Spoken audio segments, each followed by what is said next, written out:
guys, welcome back to my channel. My name is Bex. Thanks for tuning in. Sorry I've been kind of inconsistent with uploads. I promise I'm gonna be back on it.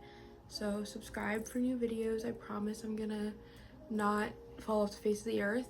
Sometimes you just get a little unmotivated and you just want to sit in bed, and that's kind of where I've been at. Today I want to talk about, if you can see my shirt, I want to talk about the Five Nights at Freddy's movie. So I went and saw that movie. I literally vlogged it. So if you haven't seen my last vlog, if you want to see a little bit of what that experience was like, I dressed up with some friends. You can go watch my vlog. But I wanted to do a full review on it because I really liked the movie, and I feel like there's been some mixed reviews, and I kind of want to put my opinion out there because I have an opinion and I want to share it. So if you're unfamiliar with the video games that became before the movie, they were released in 2014 by a creator named Scott Cawthon. They have had many sequels, prequels, and spin-offs.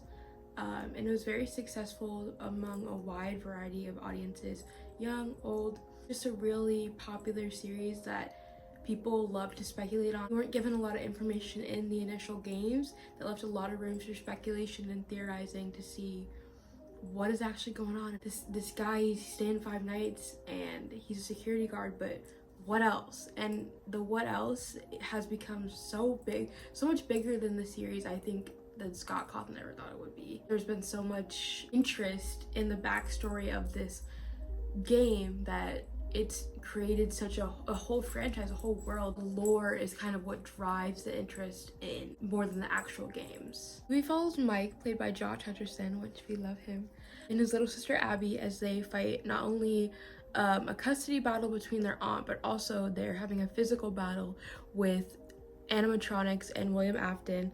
And these animatronics are possessed by William Afton's murder victims, which are young children, and the animatronics are possessed. It sounds so funny when you actually like talk about it. Like, yeah, they're possessed by the spirits of dead children, obviously. Like, no, it's a little strange. William was aided by his daughter Vanessa, who ends up joining forces with Mike and Abby to bring justice to the past victims of William Afton, her father. Not only the children that were possessed, but also Mike's younger brother, we find out, was also a victim of William Afton. It all kind of ties together really nicely.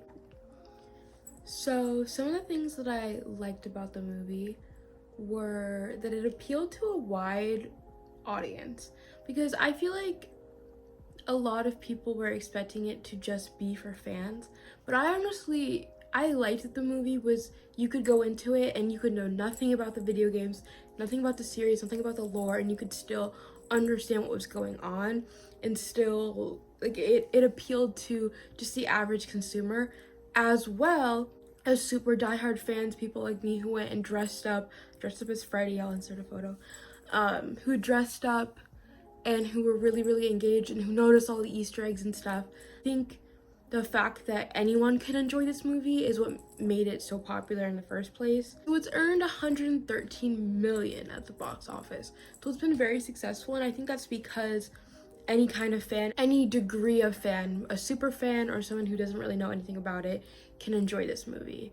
I also think that it appealed to children a lot more, which I think some people forget, that a lot of the main target demographic of the Five Nights at Freddy's franchise is kids. It's a video game for, like, obviously it's a horror game, like it jump scares and stuff, but like I feel like a lot of the audience is mainly children. Like, children enjoy the series, enjoy the lore as well. I think children also really enjoy the franchise, and I think people forget that. So when the movie kind of appealed to children more than, you know, older fans, I think a lot of people were confused and like, why are they singing and dancing and coloring and playing the animatronics with Abby? I was like, because it's a kids movie. It's not, I mean, it was PG-13, but kids enjoy the series.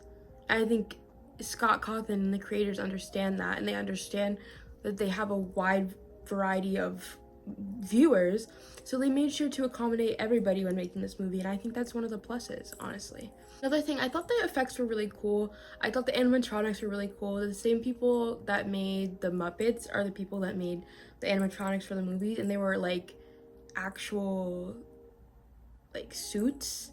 I just thought that was really cool.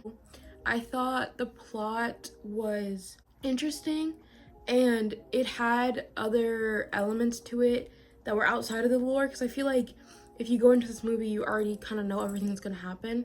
I feel like it was nice to have something different and something just different from what we've already seen from the series and was already been fan speculated. Like, it was completely different, which I know a lot of people didn't like, but I personally liked, because I wanted to see something new that I haven't already seen or heard about.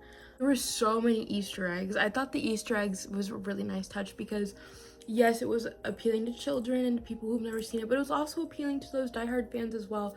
I remember I saw "It's Me" written on the mirror. We saw Matt, Pat, and that other guy that I don't, Corey, I think his name is. I don't watch him, but I know that a lot of people love his videos and stuff.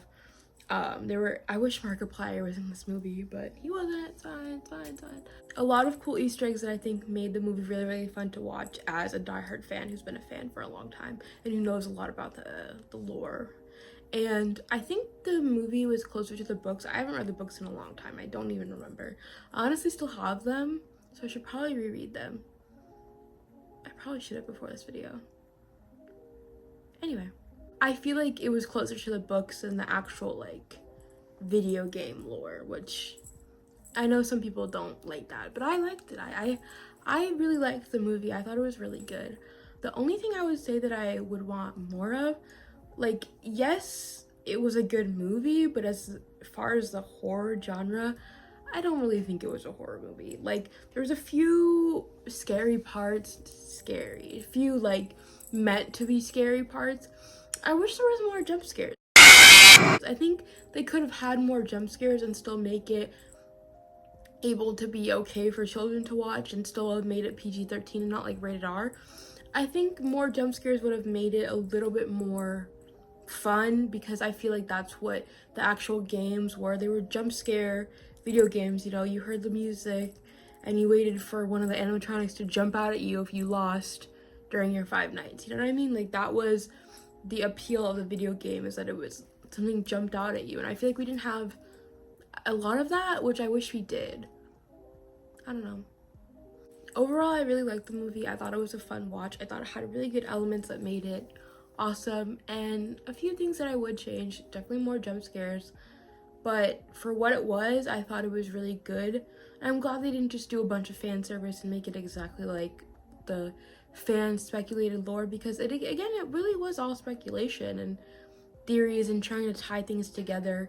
Like, there was never a lot of confirmation for a lot of that stuff, so I'm glad that they didn't just go with what the fans decided was the story, because at the end of the day, we're just the viewers, and that's okay. If you like the Five Nights at Freddy's movie, you should comment your favorite part, and if you didn't, comment why you didn't like it and what you wish you would have saw in the theater. Thank you for watching. I will be back and posting regularly, I promise. I love you so much. I hope you have a great day, and like and subscribe. I'll see you next time. Bye! Oh wait, was that there the whole time? Jesus Christ.